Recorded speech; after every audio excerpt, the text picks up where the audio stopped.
Hi all, welcome to this new module on operational amplifiers. Operational amplifiers are a class of amplifiers which are used in most of the consumer as well as other commercial applications. And we are going to learn the basics of it. An operational amplifier is represented by this symbol and it has two inputs and one output. The inputs are called differential inputs and you have a single ended output. And basically this comes under an amplifier class called differential amplifier because this amplifier is going to amplify the difference between the voltage at this point and this point. So basically it's going to be the difference between V1 and V2 getting amplified by a factor of A, and this A is mostly of the order of 10 raised to 5 to 10 raised to 6. And we should understand why this operational amplifier is called operational amplifier, and that is because these devices were earlier used for making arithmetic and logic operations. So mostly operations like addition, subtraction, multiplication or division or integration, differentiation, this kind of mathematical operations could be performed using operational amplifiers, and we could even have differential equation solving machines using operational amplifiers. So that is why this name came to these amplifiers. So it has a very high gain, like the gain like around 10 raised to 5 to 10 raised to 6, and it has two power supplies. One goes for positive power supply and the other one at negative power supply. And you can have single power supply, single line power supplies also, which means positive power supply and ground, and that is also possible. And it has three configurations of operation. So those three configurations are given here. The first one is, suppose if we ground this V2, so we are connecting it to ground terminal and we are only giving signal through V1. So that is non-inverting configuration. Why it is called non-inverting? Because as per our equation, the output V out is given by a scaling factor A times the difference between V1 and V2. So V1 minus V2. So that is the difference. We can call it as VD, V1 minus V2. So here V1, in the case of non-inverting configuration, V2 becomes 0. So as a result, our equation becomes A times V1, that is A times the voltage coming at V1. So that is the output, and you can see that it is this voltage. Whenever this voltage is increasing, this voltage is also increasing, and it is having an equation for a straight line with x-axis as V1 and y-axis as V out. So this has a rising slope, that is why it is a non-inverting amplifier. Okay. The next one is an inverting application, inverting configuration, where you will be placing V1 at ground. So this terminal will be connected to ground and the other terminal will be used to feed the information or our signal. So what happens is that the difference is V1 minus V2 times A. So V out will be equal to, the output voltage is equal to A times V1, which is 0, minus V2, that is minus A times V2. That represents a negative slope, see, minus A. So that is why it is called inverting. That is because whenever you are giving a signal somewhat like this, if you give a signal like this as the input, you get its inverted form in the output, inverted and amplified form. So the output will be just like this. The output will be, the shape will be same, but it will be amplified and inverted. So the frequency stays the same, and therefore the shape also stays the same, but it is getting inverted. So that is why it is called an inverting input. Okay. And the third configuration is called a differential configuration, whereby you will be giving signal through both of these inputs. So no one is going to get connected to ground and both inputs will be used as it is. So you will be giving V1 through this non-inverting terminal and V2 through this inverting terminal, and therefore when you give, then the equation becomes A times Vd, where Vd is the differential voltage existing between these two terminals, that is V1 minus V2. Okay. So if I plot a differential voltage on x-axis and the output voltage on y-axis, see, as per this equation, if you consider this as x, Vd as x and V out as y, then you should be obtaining a straight line like y is equal to m into x. M is A and x is Vd. So you should get a straight line with a positive slope. So that straight line is shown here. And as per the equation, you should obtain the straight line in such a way that it goes like a straight line to infinity. Okay. But in reality, it doesn't happen. In reality, it is limited by saturation voltages. And saturation voltages are set by the power supply voltages to the IC. The power supply voltages are indicated by V plus and V minus. So this is the maximum limit that it can achieve. So this is it cannot go beyond this. And always the V saturation voltage will be slightly lesser than V plus. This is the range of operation for operational amplifiers. So usually there are two kinds of operation for operational amplifiers. One is a linear application, the second one is a non-linear application. So you can see that from this point towards this point, it is a straight line. So if your operational amplifier is operated in this region, then your application is a linear application. But if you are using this portion, then and this portion, then it becomes a non-linear application. So there are applications for both. A lot of applications are there. Usually, if you are using an amplifier, voltage amplifier, then you will be choosing the linear range. But if you are using the operational amplifier as a switch, then you will be using the saturation voltages. And theoretically, as per this equation, you can see that if your differential voltage is 1 volt, suppose the differential voltage, the difference between the two voltages, non-inverting voltage and inverting voltage, if suppose the voltage difference is 1 volt, with this amplification factor, what you are going to get is that as per this equation, you will get like 10 raised to 6 volts. Okay. So that is like 1 megawatt or so.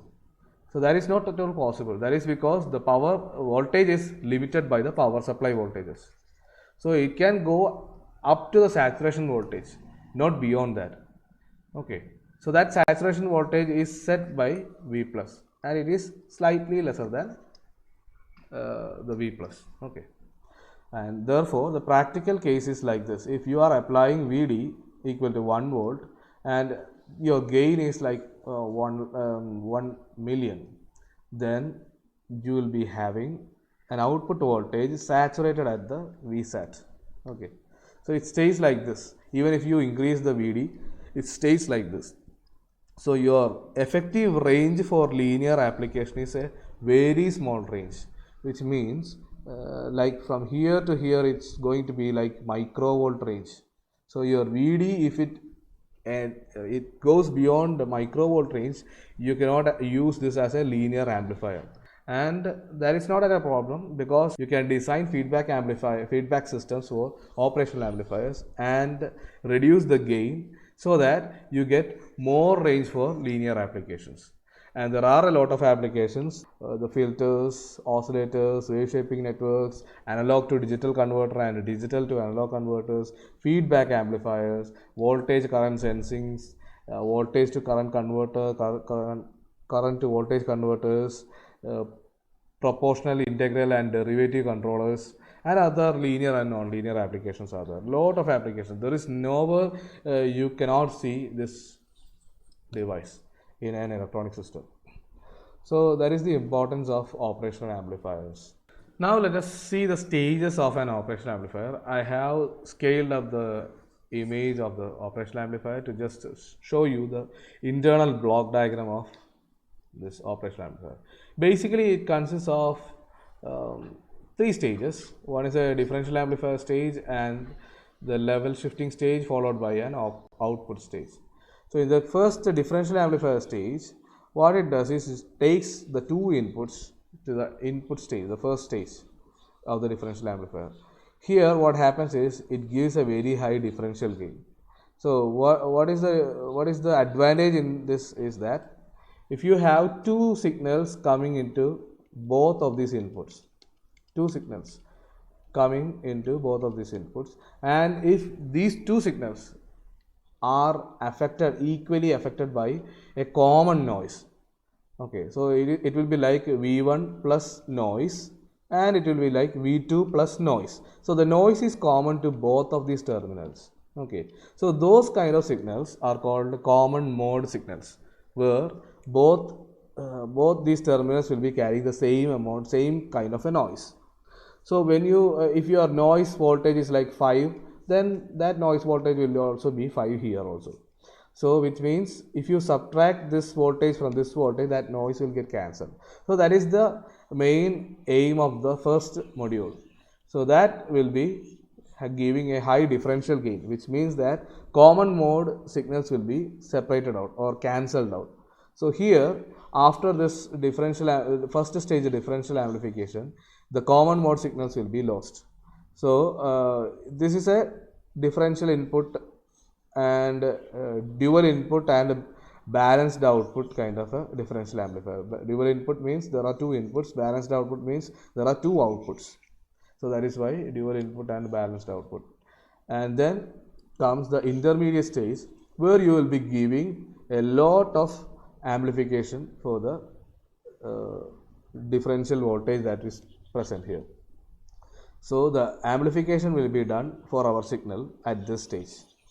Okay, so this is a dual input unbalanced output stage, where you will be having two inputs, but the output is a unbalanced output, and there is only one output. That is why it is called unbalanced output. So that output is given here, and after this unbalanced output stage, the DC level will be shifted by the DC bias circuitry here. So that DC level can shift upwards or downwards. So that should be corrected to 0.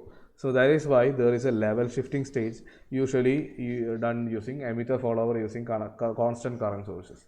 So that is done, that correction is done, DC correction is done at the level shifting stage. And the output of level shifting stage is given to the output stage, where there is a complementary symmetry push-pull amplifier. Complementary symmetry push-pull amplifiers are used for power amplification and for great drive for output devices. So it can give a lot of current also. So both current and voltage has now been amplified after this stage, and that comes out as the output voltage. So this is the basic block diagram of this system. And actually, if you take a real circuit, this is IC741, one kind of operational amplifier that we are going to use in our labs. So this IC741 is like this. So the schematics is like this, and you can see a shaded portion in blue, and that portion represents the first stage, that is the differential amplifier stage, and that is coupled to the magenta color stage. So this magenta color stage is the second differential amplifier stage. Okay, the dual input and unbalanced output stage, that is the second stage, which is coupled to the output stage through the emitter follower. The third stage is here, level shifting stage is here, and the output stage is here. The red colored things are called current mirrors. Red colored blocks are called current mirrors. Basically, current mirrors are used for mirroring the current at one active element like this transistor to another one. So here, if you have a current going through this, and if you want that same current in another circuit, then you can use this circuit. So this circuit will be mirroring the current here to this here. So the same current flows through this and this. Basically, they are used in connection with the power supply voltages. So these are the power supply voltages for biasing purpose and all. And you can see the non-inverting input here, the inverting input here, the output here, offset null and offset null here, That's the actual IC741 circuit. But for simplicity, we will be learning only this one. So this is enough. Now this is for your information. And let's see the equivalent circuit for an operational amplifier. So this is an equivalent circuit for an operational amplifier. Basically, it is considered as a high input resistance device represented by this Rin. And what it does is that it has a dependent voltage source inside it, which generates a voltage which is equal to A times Vd. So Vd is the differential voltage here. So it checks this dependent voltage source generates a voltage which is depending on the differential input voltage, and that voltage is generated. This R out represents the output impedance. So R in represents input impedance, R out represents output impedance. This is actually a DC equivalent of an operational amplifier. There is an AC equivalent where you will be having stray capacitance coming into play, and it will affect the gain of the amplifier. So there will be a capacitor going to the ground here from here, and that represents the stray capacitances that are inside the actual circuit. So there will be capacity effects in the actual circuit. So that capacity effects will alter the gain of the operational amplifier when you switch from one frequency to another frequency. So the gain will not be the same for all frequencies. You can see here there is a gain plot here where frequency is on x-axis and gain is on the y-axis. So if you take a frequency of 5 Hertz, then it will be having a gain of 10 raised to 6. Okay, so when you increase the frequency of your signal, input signal, if you are increasing the input signal's frequency, the gain offered by this system will not be the same as the gain offered for the signal of a lower frequency. So you can see the gain is decreasing. Okay, so that gain is decreasing in accordance with the frequency. So this kind of a gain decreasing effect is basically due to the fact that there are capacity effects, stray unwanted capacity effects inside the intricacies of the circuit. So there will be some loss there. So that is why the gain decreases for higher and higher frequencies. So you cannot just amplify, you cannot expect a high voltage gain for another signal here. It goes on decreasing when the frequency increases. Okay, and this is a pin-out diagram of 741 operational amplifier. It has 8 pins. It is a very simple circuit. The inverting pin is 2, non-inverting pin is 3, and output is at 6. The power supply pins are 7 and 4. Positive power supply at 7 and negative power supply at 4. There are no connection pins here, and offset nulling pins at 1 and 5. Offset nulling is used for removing any stray output voltage if you are not going to give any input here. So sometimes there can be uncompensated cases where if you are not giving any signal to 2 and 3, still you might get a small output here. So if you want to remove that output, you will be using our offset null pins to cancel that effect, and then you can give your input. So that noise can be cancelled using offset null. And let us see the ideal characteristics of an operational amplifier. An operational amplifier is meant to give very high open loop gain. This is called open loop gain. The number A that we saw here is called open loop gain because we are not providing any feedback. So if you are providing a feedback, the system will have another gain that is called a closed loop gain. But as we are not providing any feedback, this is an open loop gain. Okay, so that open loop gain in the case of operational amplifiers is very high, around 10 raised to 6 or so, and it should have infinite input impedance. So this resistance here should be infinity. So that won't happen in general cases. In practical applications, it will be around 2 mega ohm or so. So this is the value for IC741, this IC, and there will be a zero output impedance in the case of the output. So the output stage will be giving a zero output impedance. In real cases, it will be 75 ohms for this case. and there will be an infinite unity gain bandwidth. So unity gain bandwidth is a new terminology. Unity gain bandwidth means that what is the bandwidth if the gain is 1. So the bandwidth with the gain equal to 1 is defined as unity gain bandwidth. That is around 1 megahertz. But ideal case it is infinite. It should be infinite. Okay. And there should be infinite slew rate. Slew rate is another terminology. Slew rate represents how fast the output can change with respect to the input changes. So the changes can be there at input, and if the changes are fast enough, the output cannot change as fast as the input. There can be a limit to the frequency that can be applied to this input side. So that represents the slew rate. So the maximum slew rate is given here, 0.5 volt per microsecond. That is the rate at which the output can change. So that is slew rate. And there is infinite common mode rejection ratio. Common mode rejection ratio, common mode means the signals that are common to V1 and V2. For example, in the case of noise, it will be common to both V1 and V2. So those kind of signals are called common mode signals. And how effective this device is to remove those common mode signals, that is represented by the number called common mode rejection ratio. And ideally it should be infinity. And in real cases it will not be infinity, it will be around 70 to 90 dB decibel. Okay. So these are the basic characteristics of ideal characteristics of operational amplifier, and we have seen the real values for IC741. So if you take another IC, then the characteristics might change. That is because in certain cases you might need a very high slew rate, like 50 volt per microsecond or so. So the slew rate should be high in that case. Then there will be trade-offs in open loop gain or any other parameters. So slew rate might be high, trading other parameters.